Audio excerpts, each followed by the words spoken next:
नमस्कार मुलांनो. आजच्या या व्हिडिओमध्ये आपण इयत्ता 9वी गणित भाग 1 मधला जो 6वा धडा आहे अर्थनियोजन यामधील सराव संच 6.2 आपण आज सोडवणार आहोत.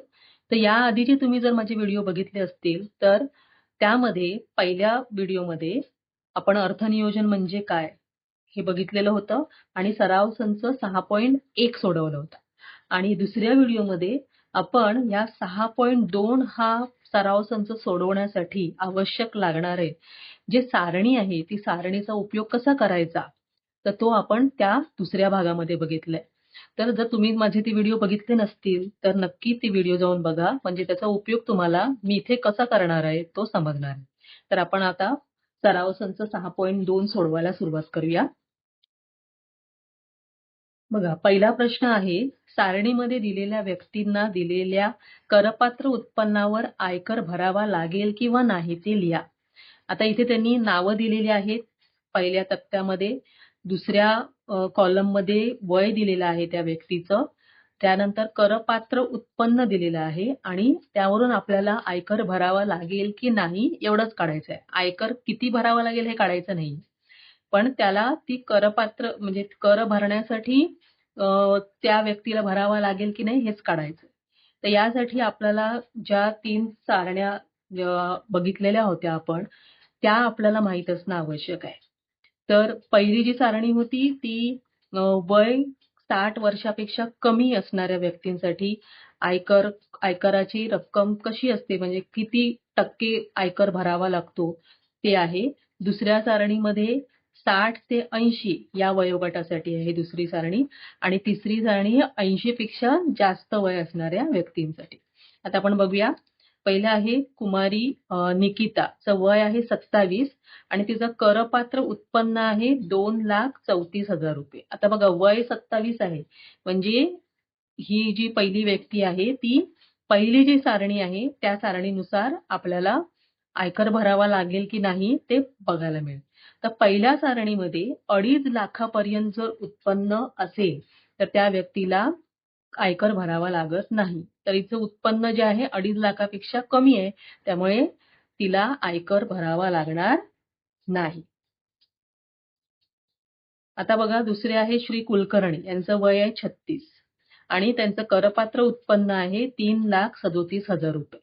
तर बघा, यांचं वय 36 आहे म्हणजे हे पण पहिल्याच सारणीनुसार लागू पडणार त्यांना. तर पहिल्या सारणीमध्ये 60 वर्षापर्यंतचं वय, त्यांचं 36 आहे म्हणजे 60 पेक्षा कमी वय आहे. तर मी आताच सांगितल्याप्रमाणे 2.5 लाखापर्यंत आयकर भरावा लागत नाही. तर हे उत्पन्न जे आहे त्यांचं 3,37,000 हे 2.5 लाखापेक्षा जास्त आहे. त्यामुळे त्यांना काय करायला लागणार? आयकर भरावा लागेल.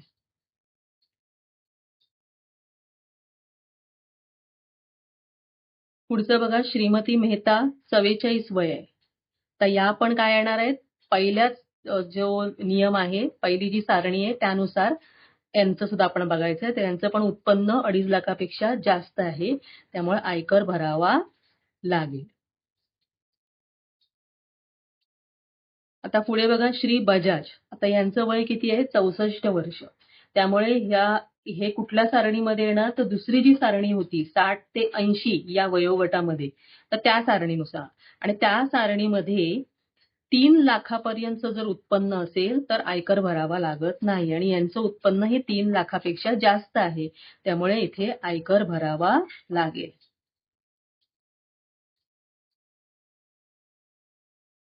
आणि शेवटचं आहे श्री डिसिल्वा, वय आहे 81 आणि करपात्र उत्पन्न आहे 4,50,000 रुपये. तर वय 81 आहे म्हणजे हे तिसऱ्या सारणीमध्ये येणार. त्यामध्ये 80च्या वरचं वय जे आहे त्या व्यक्तींसाठी ती सारणी आहे आणि त्याची जी सुरुवात आहे ती 5 लाखा म्हणजे कमीत कमी उत्पन्न 5 लाखापर्यंत असेल तर त्यांना आयकर भरावा लागत नाही. तर हे 5 लाखापेक्षा कमी आहे ही त्यांचं उत्पन्न, म्हणून त्यांना आयकर भरावा लागणार नाही. तर तुम्ही जर तिन्ही सारणी व्यवस्थित बघितल्या असतील, वाचल्या असतील आणि समजून घेतल्या असतील तर तुम्हाला हे पटकन समजेल की कोणाला आयकर भरावा लागेल आणि कोणाला नाही. आता यानंतरचं दुसरे एक गणित आहे, तर ते गणित आपण लेखी गणित आहे ते सोडवणार आहोत. बघा गणित काय आहे. श्री करतार सिंग वय 48 वर्षे खाजगी कंपनीत नोकरी करतात. योग्य भत्ते वगळून त्यांचा मासिक पगार 42,000 रुपये आहे. ते भविष्य निर्वाह निधी खात्यात दरमहा 3,000 रुपये गुंतवतात. त्यांनी 15,000 रुपयांचे राष्ट्रीय बचत प्रमाणपत्र घेतले आहे व त्यांनी 12,000 रुपयांची देणगी पंतप्रधान मदत निधीला दिली आहे.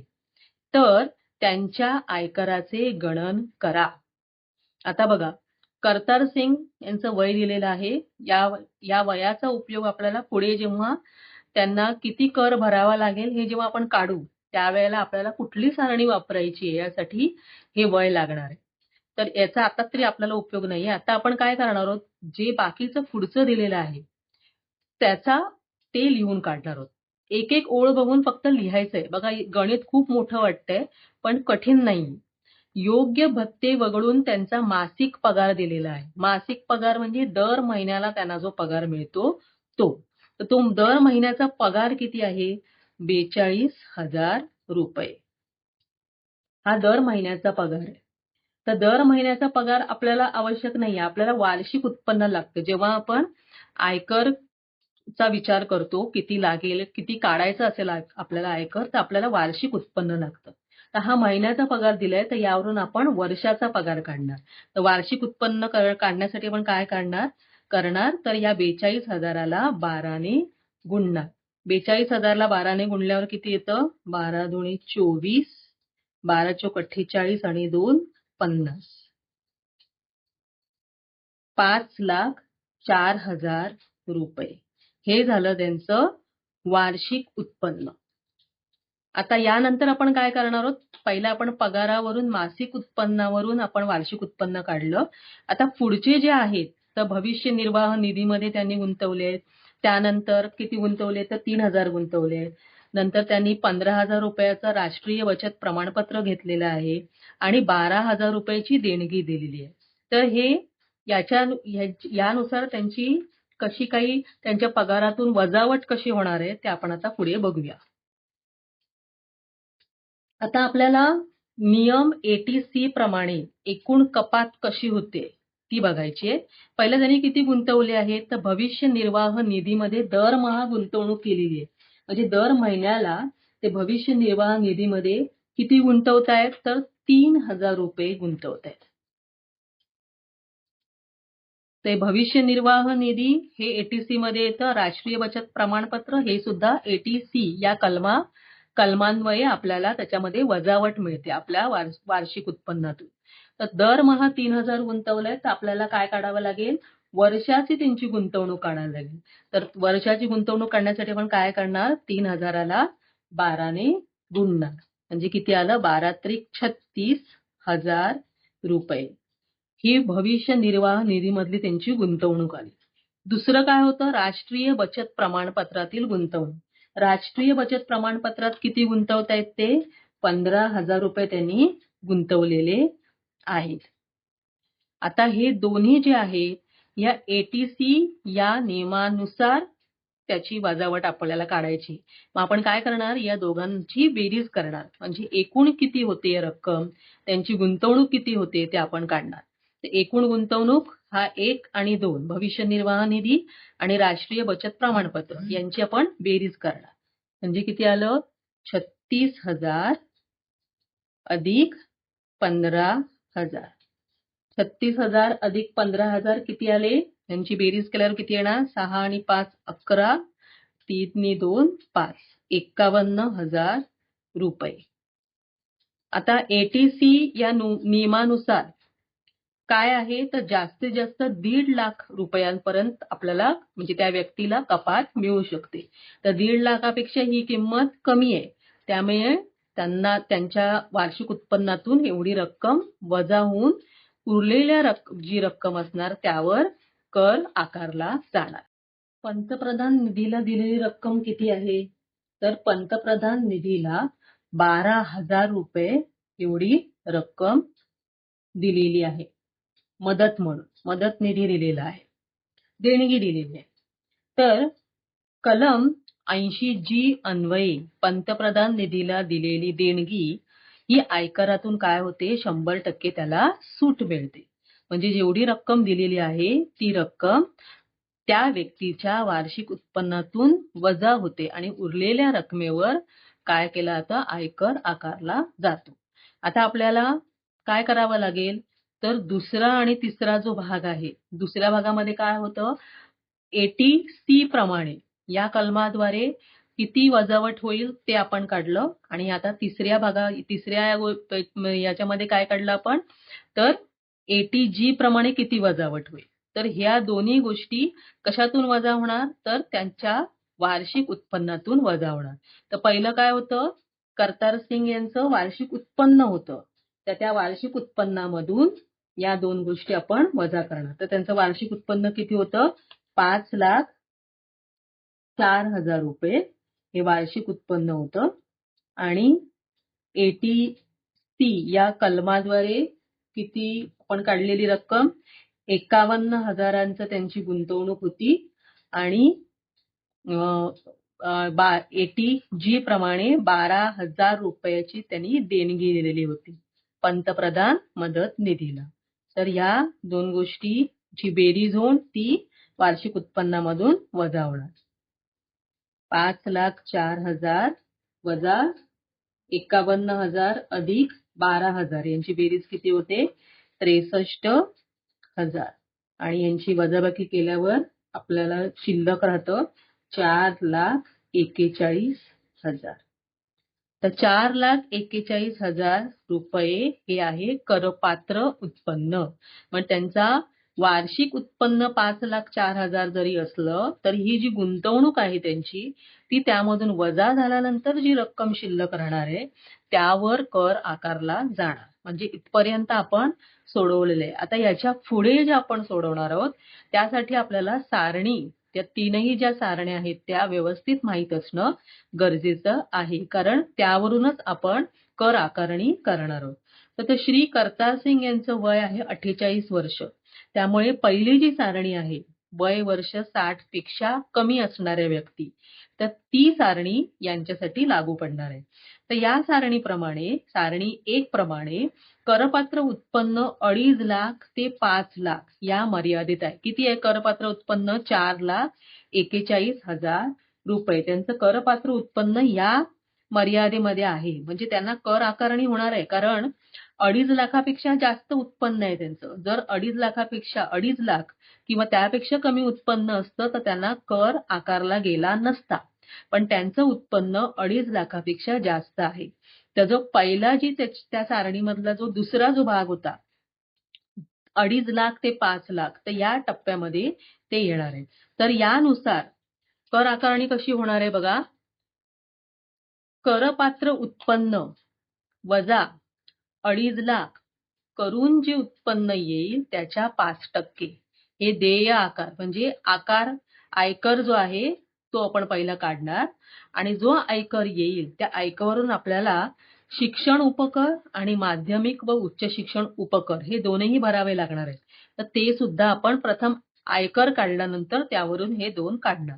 तर आयकर काढण्यासाठी आपण काय करणार, करपात्र उत्पन्न आत्ताच आपण काढलेलं किती होतं, 4,41,000 वजा 2.5 लाख आणि ह्यांची वजाबाकी करून जी रक्कम येईल त्याच्या 5%. 4,41,000 वजा 2.5 लाख किती येतं, 1,91,000 आणि याच्या 5% 5/100. याला सोपं रूप देऊया, 0 गेला, 1,910 गुणिले 5 ते किती येतं, 9,550 रुपये. हे आलं त्याचा देय आयकर. एवढा आयकर भरावा लागणार आहे. पण त्या आयकराबरोबर शिक्षण उपकर आणि माध्यमिक व उच्च शिक्षण उपकर हे सुद्धा भरावं लागणार आहे. तर पहिला आपण शिक्षण उपकर काढूया. शिक्षण उपकर हा आयकराच्या 2% असतो आणि माध्यमिक व उच्च शिक्षण उपकर हा आयकराच्या 1% असतो. तर हे तीनही सारणीमध्ये सारखंच आहे. त्यामुळे इथे आपण चुकणार नाही आहोत. तर चुकायला कुठे होणार आहे, देय आयकर काढताना, कारण आपल्याला त्यांचं करपात्र उत्पन्नामधून वजावट किती करायची आणि त्याच्या किती टक्के हे काढायचं आहे, किंमत काढायची आहे ते आपल्याला माहित असणं गरजेचं आहे. तर शिक्षण उपकर कसा काढणार आपण? आयकर किती आहे?